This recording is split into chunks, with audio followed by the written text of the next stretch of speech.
વિચાર તો કરો, ભાગવતજીની કથા સાંભળતા સાંભળતા વ્યાસ મહામુનિ એમ કે છે, નારદજી મન ઉદ્વિગ્ન છે, શાંતિ નથી. કારણ સમજાવો. નારદજી અને વ્યાસ મુનિનો સંવાદ. એને કહ્યું, ભાઈ એ વ્યાસ મહામુનિ, એક વાત કહું, તમે 17 પુરાણો લખ્યા, મહાભારત નામનો ગ્રંથ લખ્યો,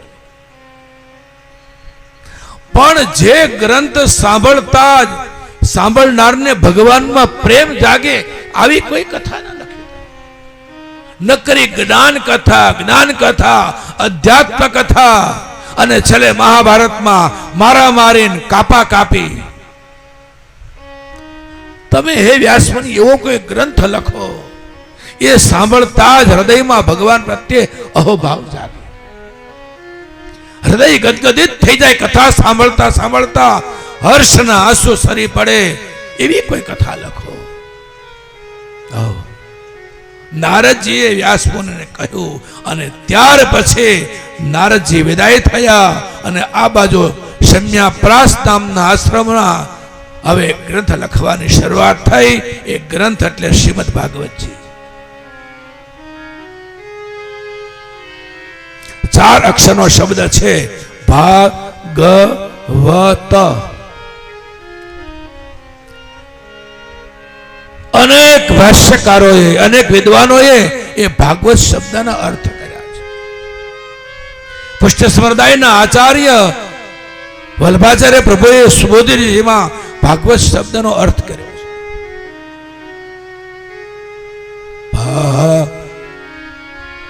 ભાસ્વરૂપે ચિદાનંદે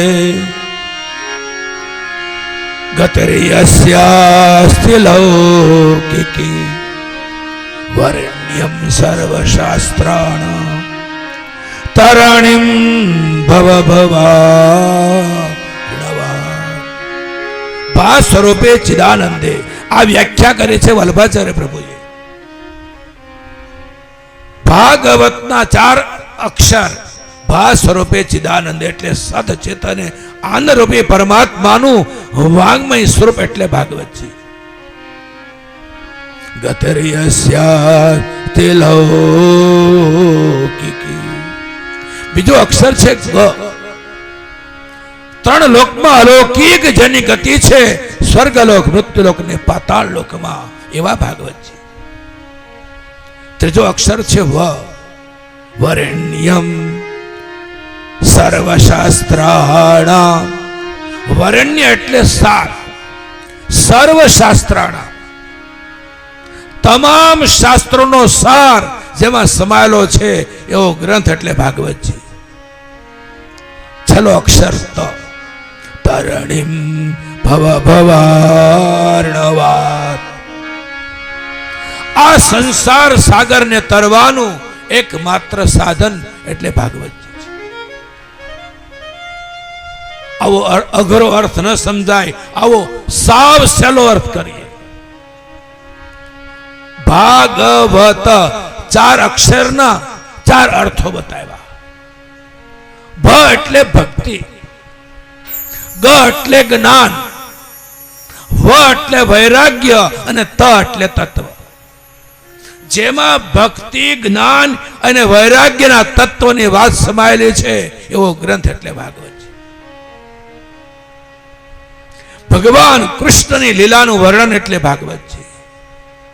ઠાસી ભગવાન કૃષ્ણની કથા જેમાં ભરી છે, કૃષ્ણના પ્રેમની કથા જેમાં છે. શરૂઆતના 3 દિવસ જ્ઞાન કથા, ચોથા દિવસે ભગવાન આવી જાય, પછી છેક સુધી કેવલ પ્રેમ કથા, કૃષ્ણ કથા. 24 અવતારોની કથા એટલે ભાગવતજી.